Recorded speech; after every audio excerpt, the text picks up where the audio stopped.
슬기로운 의사생활 시즌2에서도 꽤나 중요한 경우로 다뤄지고 있습니다. 심지어 주인공의 어머니, 안정원 교수의 어머니가 이 질환으로 진단받고 치료받는 과정이 나오고 있는데요.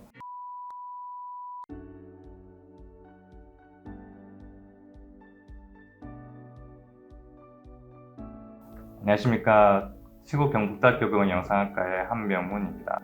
오늘은 수두증, 그 중에서도 정상압수두증에 대해서 이야기 나누는 시간 가져보도록 하겠습니다. 저희 병원에서 이 병에 대해 가장 최신 지견으로 열심히 진료하고 계시는 교수님 두 분과 같이 이야기 나눠보겠습니다. 안녕하십니까. 저는 신경과 강경훈입니다. 반갑습니다. 안녕하십니까. 신경외과 박희수입니다. 정상압수두증 얘기를 하는데 왜 저희 세 명이 같이 나왔을까요? 정상압수두증은 근본적인 치료는 수술적 치료입니다. 그래서 지금 시간에 앞으로 계속 그 부분에 대한 설명을 드릴 텐데요. 실제로 그 과정과 전후로 해서 사실 신경과와 영상의학과의 협력이 되게 필요한 질환입니다. 실제로 다른 노인성 질환인 알츠하이머병이나 파킨슨병과 같은 질환과 합병되기도 하고요.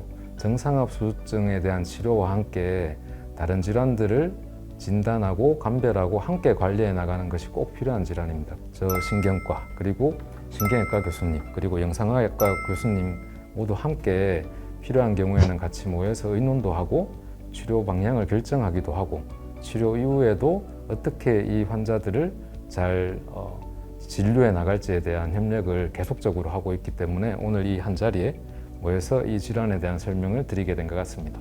가장 인기에 방영되고 있는 드라마 슬기로운 의사생활 시즌2에서도 꽤나 중요한 경우로 다뤄지고 있습니다. 심지어 주인공의 어머니, 안정원 교수의 어머니가 이 질환으로 진단받고 치료받는 과정이 나오고 있는데요. 그럼 도대체 정상압수두증이 무슨 병이길래 이렇게 드라마에서 다뤄지는지에 대해서는 제가 먼저 간단하게 설명드리겠습니다.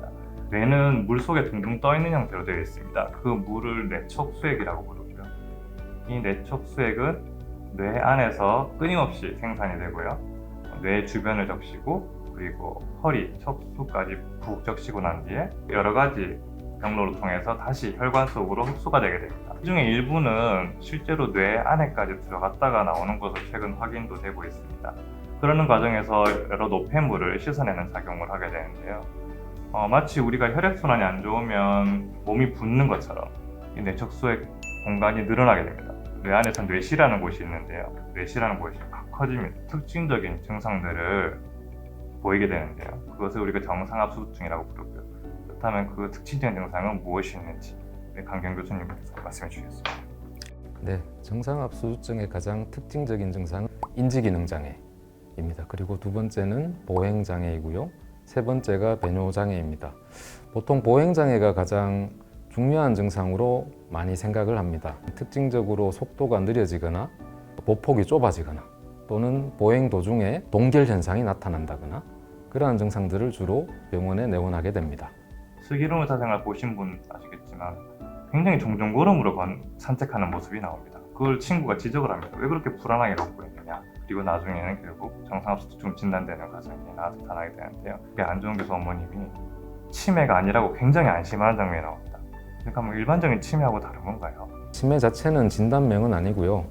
그 질환들을 포괄하는 개념인 것이죠. 사실 정상압수두증이라는 병도 치매의 한 종류로 속해 있는 것입니다. 하지만 아주 큰 차이점이 수술로 치료가 가능한 치매의 한 종류로 잘 알려져 있는 것이죠. CT나 MRI에서 보이느냐, 조기 진단이 가능하냐 궁금하실 텐데요. 뇌실이 커지는 게 이 병의 특징입니다. 뇌실이 커진 건 CT나 MRI에서 충분히 볼 수 있습니다.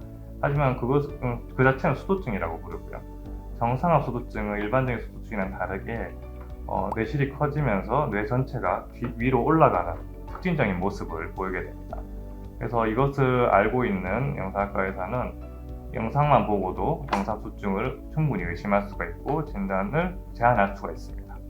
하지만 한 3분의 1 가량에서는 이런 변화가 없이도 오기 때문에 앞서 들으신 세 가지 증상을 숙지하고 계시는 게 좀 더 중요하겠습니다. CT나 MRI에서도 의심이 되고 해서 병원에 오게 되면 확진하는 과정이 어떤 식으로 이루어지나요? 그 불편한 증상들이 실제로 어느 정도인지를 객관적으로 평가하는 과정이 필요합니다. 인지기능 장애에 대해서는 신경 인지기능 검사라는 것을 병원에서 하게 됩니다. 마치 시험을 치듯이 세밀하게 인지기능을 평가하는 과정을 거치게 되는 거죠. 그리고 보행장애에 대해서는 의사가 직접 관찰하면서 평가하는 방법이 있습니다. 그래서 실제로 보행장애가 얼마나 문제가 있는지에 대해서 객관적으로 수치화하는 과정들을 거치게 되는 것이죠. 경우에 따라서는 보행평가 기기를 이용한 정량적인 보행 분석을 동반해서 시행하기도 합니다. 가장 중요한 것이 보통 입원을 해서 하게 되는데요. 요추천자를 통한 내측 수액 배액 검사를 하게 됩니다. 실제로 이 내측 수액을 바깥으로 배액해서 환자의 인지기능이나 보행기능에 개선되는 부분들이 나타나는지를 확인하는 게 진단에 아주 중요한 과정이 되는 것이죠. 보통 5일에서 일주일 정도 입원을 해서 진행하게 되고요. 여기에서 증상이 개선되는지를 확인하는 것이 진단에 도움이 되고 또한 뒤에 말씀드릴 수술적 치료의 예후를 예측하는 데도 아주 중요한 과정이 되겠습니다. 또한 이렇게 요추천자를 통한 내축수액 배액 검사를 통해서 개선된 증상이 오랫동안 유지되는 분들도 계시기 때문에 사실 이러한 요추천자를 통한 내축수액 배액 검사 자체가 치료의 수단으로도 생각할 수 있겠습니다. 치료 과정은 어떻게 이루어지게 됩니까? 현재 표준 치료는 사실상 수술적 치료라고 보시면 됩니다. 내적 수액을 어떻게 하든 뇌에서 다른 곳으로 이동하는 어떤 방법입니다. 요약하자면 제일 표준적인 치료를 이제 뇌실 복강간 단락술로 이야기하고 두개골 천공술 구멍을 뚫고 관을 뇌촉 수액이 만들어지는 뇌실에 넣고 마지막 그 관을 복강 안으로 이제 넣어서 뇌실에 있는 뇌촉 수액을 복강 안으로 흘려보내는 수술입니다. 거의 열의 7번 수술을 주저하거나 하지 않습니다. 그래서 이런 문제를 저희가 해결하기 위해서 최근에는 요추 복강간 단락술로 저희는 시행하고 있습니다. 요추 복강간 단락술을 시행하면 두개골을 뚫을 필요도 없고 또 관이 머리 안으로 뇌 안으로 들어가지도 않기 때문에 그런 공포감이 없어집니다. 또 더욱이 저희는 단언컨대 국내에서 제일 처음 또는 제일 많이 전신 마취 없이 국소 마취로 요추 복강간 단락술을 시행하고 있습니다. 고령 환자에서 만족도가 굉장히 높고요. 열의 9번 전부 요추 복강간 단락술을 원하십니다. 그렇다면 이렇게 수술을 하고 나면 재활도 오래 필요한가요? 그죠? 재활이 필요한 이유가 첫 번째 의욕을 이제 촉진시키고 그 다음에 근육을 좀 더 강화시키고 거기다가 그 보행 거리를 좀 길게 할 수 있는 태스크를 주는 거죠. 두 번째는 대부분의 환자들이 수술 전에 누워 있거나 앉아 있기 때문에 그 척추를 받쳐주는 코어 근육 자체가 약해집니다. 그래서 앉았다 일어설 때 굉장히 허리가 아프다고 이야기를 합니다.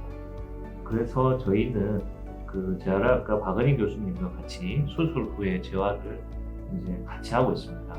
그래서 밸런스, 코어 근육, 보행 거리의 어떤 증대 이 세 가지 어떤 인자를 중점적으로 트레이닝 시키고 있고 현재 거기에 대한 반응도를 보았을 때 엄청나게 효과적이고 환자의 만족도도 높고 그래서 저희 치료가 제일 잘 하고 있다 전국적으로 최고다라고 자부하고 있습니다. 계속 말씀하셨다시피 그 정상압수증은 보통 고령에서 진단되는 질환이고요.